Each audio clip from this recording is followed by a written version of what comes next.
Está en la línea telefónica Alejandro Madrazo Layuz, él es profesor investigador del programa de política de drogas del Centro de Investigaciones de Ciencias Económicas, el CIDE. Qué gusto saludarlo, doctor, buenos días. Buenos días, al contrario, el gusto es mío. ¿Qué significa esta decisión de la Suprema Corte? Y bueno, pues decía yo, ¿es el inicio de lo que puede ser la legalización de la marihuana? Sí, a ver, no es el inicio, porque el inicio comenzó cuando la Corte tuvo su primer fallo en el caso Smart hace ya algunos años. Entonces, esta es la culminación del proceso judicial de amparo, mediante el cual se forma un criterio ya fijo, que lo que nos dice es que la prohibición de la marihuana es inconstitucional. Es inconstitucional porque viola un derecho fundamental, que es el derecho al libre desarrollo de la personalidad, al establecer una prohibición absoluta. La Corte hizo un análisis y, en síntesis, lo que dice es absurdamente desproporcionado prohibir penalmente una planta que no es particularmente dañina para la salud o no es lo suficientemente riesgosa para la salud como para justificar esta prohibición. Eso es el criterio sustantivo. Ahora, lo importante es qué efectos tiene esto. Bueno, como todo amparo, tiene efectos solo para la persona que se ampara. Pero al formar un criterio jurisprudencial, entonces ya lo que inmediatamente ocurre es que los jueces de distrito tienen que fallar en el mismo sentido. Esto quiere decir que si alguien se ampara hoy en día, o quienes tengan amparo en trámite ante un juzgado de distrito, deben de recibir una sentencia favorable prácticamente de inmediato. No tiene que irse hasta la Suprema Corte, como ha ocurrido a lo largo de todos estos años en los que se formó criterio jurisprudencial. Ahora, puede o no implicar que la COFEPRIS sea ahora razonable y otorgue los permisos, como estaba mencionando hace un segundito. Pero la COFEPRIS no se ha caracterizado por ser particularmente sensata en esta materia. Al contrario, la COFEPRIS parece estar obstaculizando con las uñas cualquier avance en la regulación de la marihuana. Como ejemplo, tenemos que no ha emitido un reglamento en materia de marihuana medicinal, a pesar de que tiene un mandato legal de hacerlo desde hace 1 año y medio, ¿no? Entonces, la COFEPRIS no ha sido hasta ahorita un actor razonable o particularmente respetuoso de la legalidad. Al contrario, ha estado dándole vueltas y ha estado violando el mandato legal que le dio el Congreso. Y es probable que se ponga a rechazar estas solicitudes en esta actitud de obstrucción que ha tenido la COFEPRIS sistemáticamente desde que empezó este debate. En ese caso, la persona tendrá que ir ante un juez de distrito, ampararse, y el amparo tendrá que venir relativamente rápido. Esto implica que todavía estamos ante un sistema muy torpe en el cual el mercado negro y la ilegalidad y la delincuencia organizada van a dominar el mercado, a menos que ocurra lo otro que puede ocurrir que con estos fallos, que esto es lo que es realmente interesante porque además va a ser histórico si es que ocurre.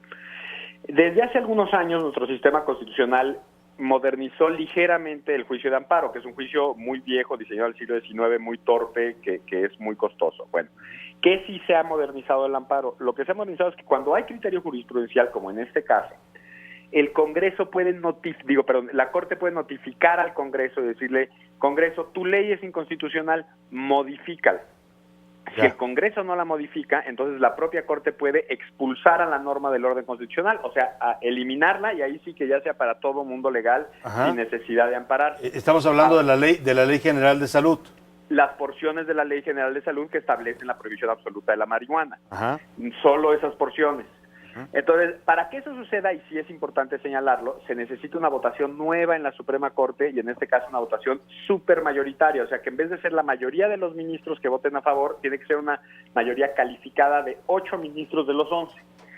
Yo creo y espero, porque para eso está diseñado el sistema de diálogo entre la Corte y el Congreso, que el Congreso responda, que en vez de arrastrar los pies y esperar a que la Corte haga una declaratoria general de invalidez de la norma, que el propio Congreso responda a la notificación de la Suprema Corte que le dice que la ley es inconstitucional y apruebe rápidamente una ley. Ya hay muchas iniciativas para poder regular la marihuana para los personales en el Congreso, no debería de tardar. Ahora sí que ya se conoce lo que necesitamos para eso, ya está en el Congreso, y yo esperaría que el Congreso lo aprobara muy rápidamente, más siendo que en el Congreso está hoy una de las voces pues más preclaras diría yo, en esta materia, en la clase política, que es la ex ministra Olga Sánchez Cordero, claro, que está en el Senado y que ya ha dicho que va a impulsar la regulación de la marihuana. Entonces, ahora sí que la mesa está puesta, la pelota está enfrente de la portería, ya quitaron al portero y ahorita es cuando el Congreso tendría si no lo metemos el gol, quiere decir que ya de plano.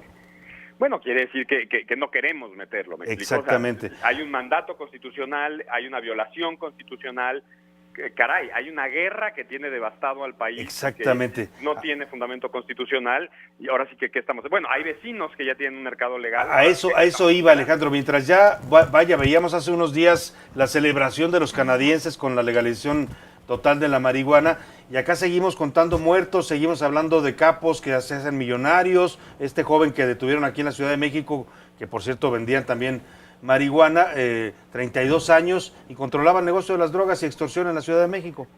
Bueno, es que es eso, estamos en la locura de nosotros ejercer una prohibición para un problema que en realidad, a ver, y eso sí hay que decirlo, México no tiene un problema de adicciones. Si tú comparas a México con otros, o no tiene un problema de adicciones grave. Uh-huh. Y si tú comparas a México con otras economías del tamaño, con otros países que tienen una demografía semejante, lo que encuentras es que en México, en general, el uso de las drogas es bajo y el uso problemático todavía más bajo.